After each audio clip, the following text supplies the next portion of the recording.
Once, it started with two ordinary people. Phil Knight, a shy young man selling shoes from the back of his car. Bill Bowerman, a coach who made his first idea from a burnt waffle iron. No one believed they could fight against big names like Adidas or Puma.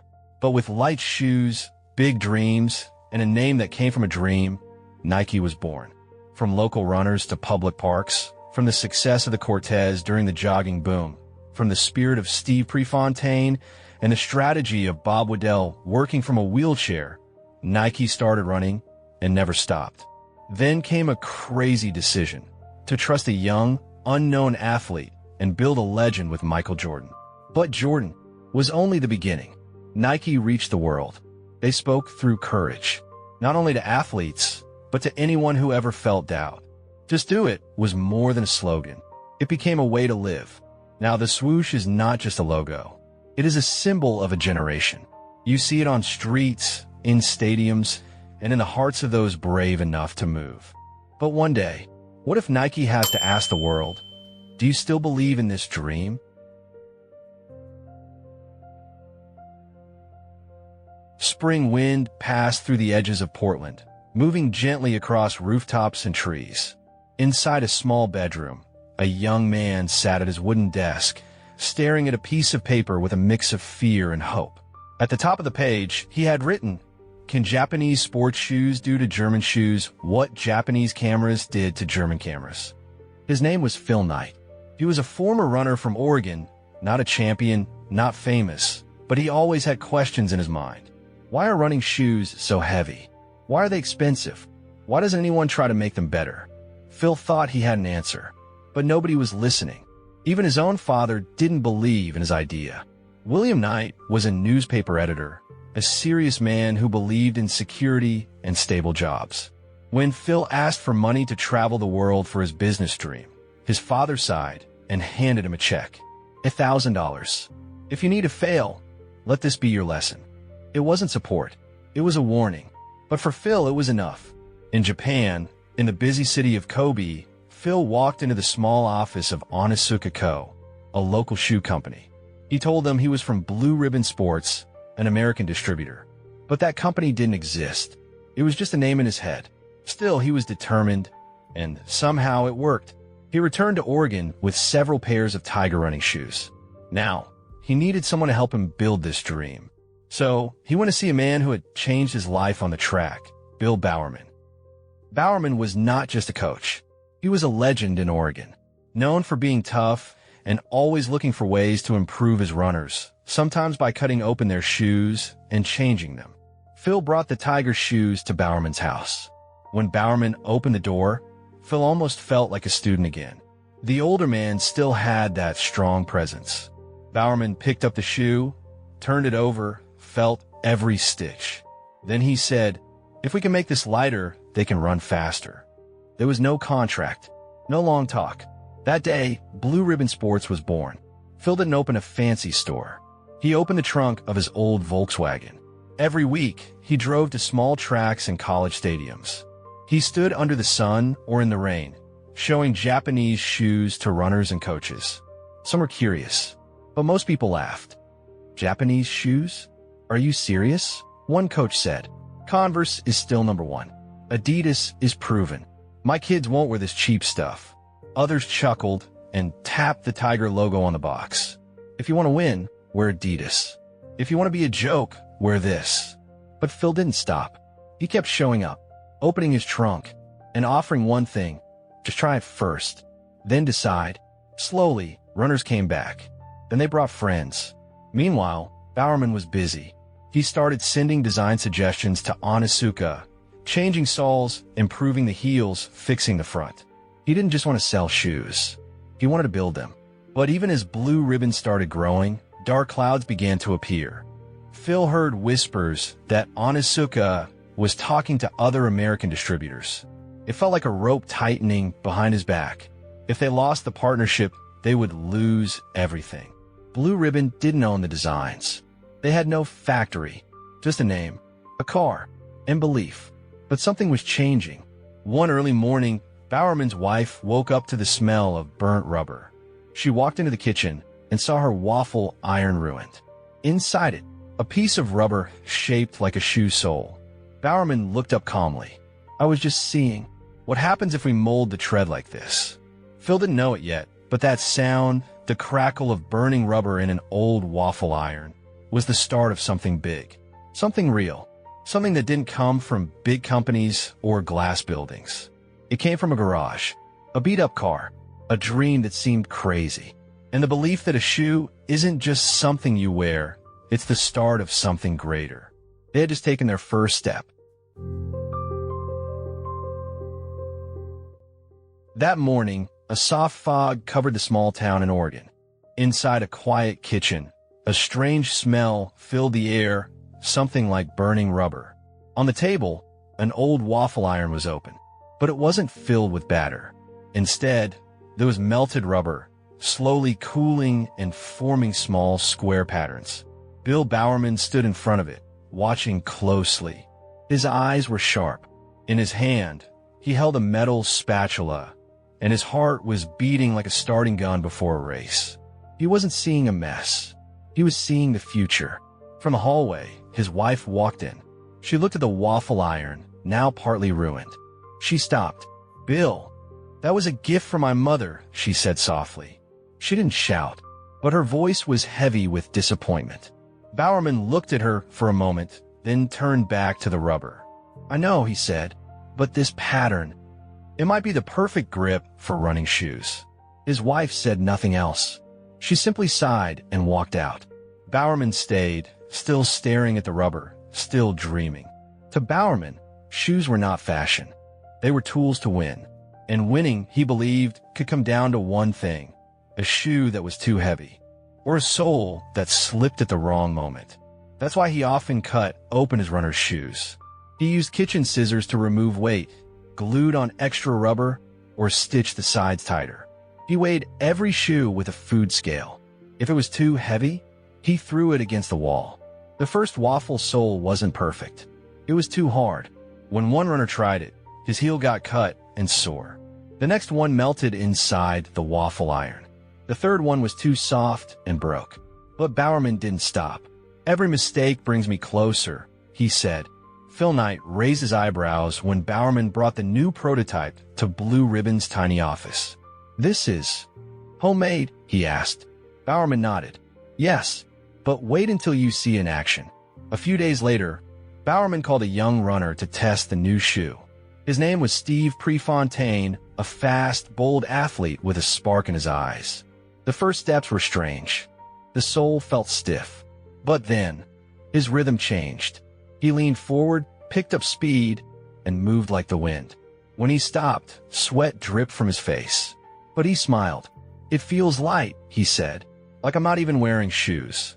Bowerman didn't say much, but inside, he knew this moment would matter.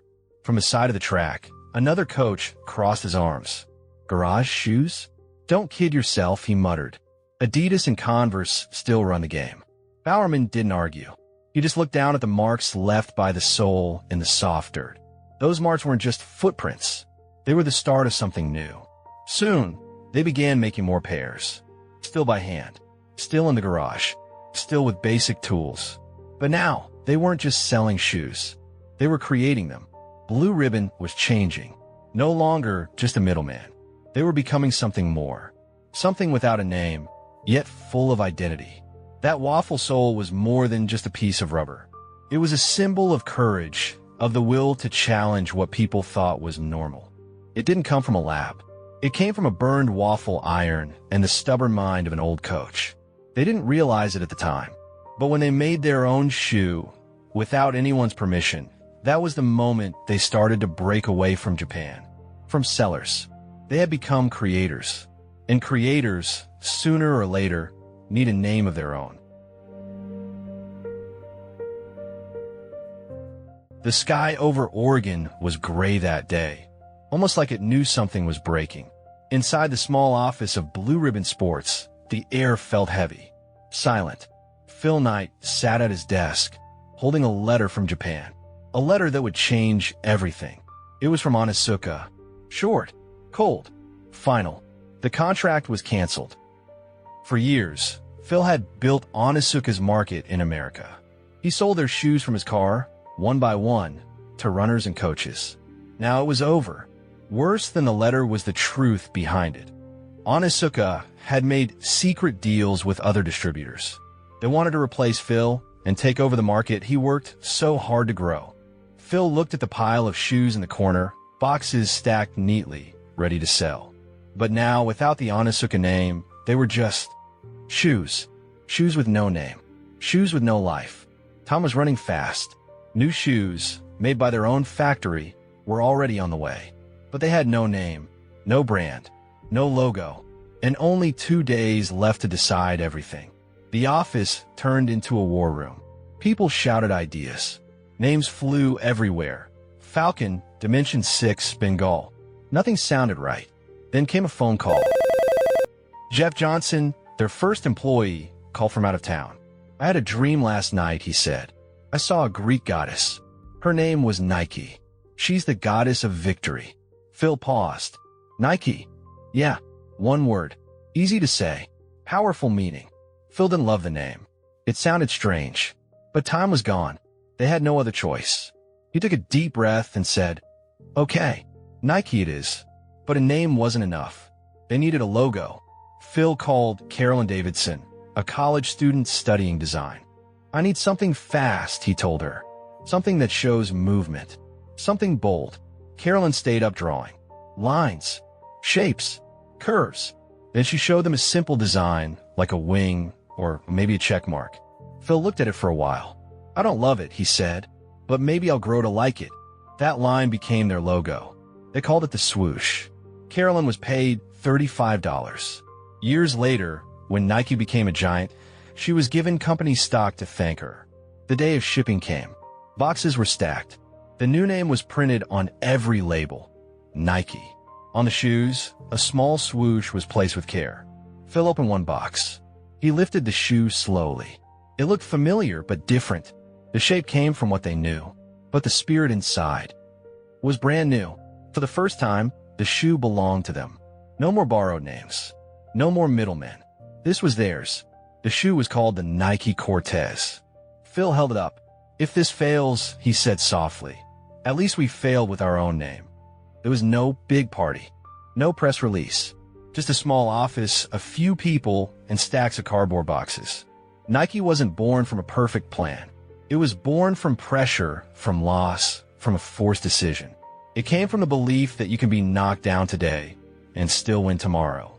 They had no reputation, but now they had a name, and sometimes that's all you need to begin everything. 1974. Nike was no longer a baby, but it was still not a giant. They had their own name, their own logo, but outside of a few college runners and small stores, most people still didn't know them. Adidas and Puma were everywhere. They had contracts. They had technology. They had history. Nike was still fighting from the ground up, one runner, one step, one chance at a time. Then something changed, not on Olympic tracks, but in parks, sidewalks, and neighborhoods.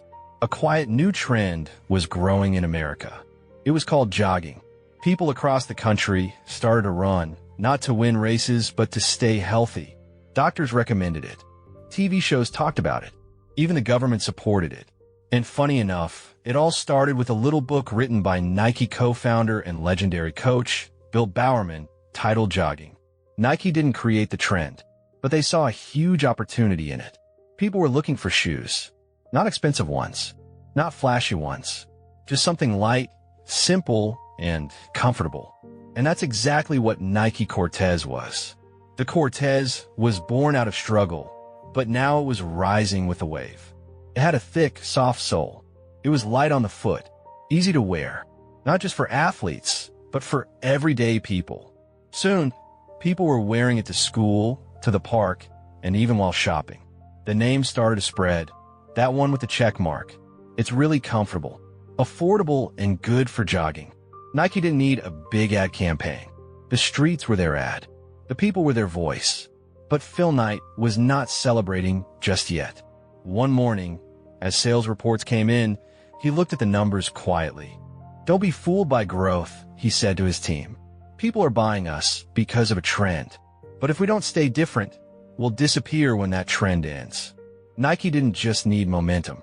They needed a system, a structure, a foundation. So Phil called someone he trusted deeply, Bob Waddell. Bob was a former University of Oregon runner who had been in a terrible accident and was now paralyzed from the waist down. At the time, he worked at the IRS. But Phil asked him to help build Nike from the inside. And from his wheelchair, Bob redesigned Nike's warehouses, deliveries, and daily operations. He couldn't run anymore, but he helped millions of others start their run. "I don't need to wear shoes to help others wear them," Bob said. Still, Nike needed more than systems. They needed a face, a voice, a soul. That soul came in the form of a bold young runner named Steve Prefontaine. Everyone called him Pre. He wasn't just fast. He was fearless. He didn't run to win. He ran to prove something. He ran with heart. And he wore Nike, not for money, but for belief. He believed in the small brand with big courage.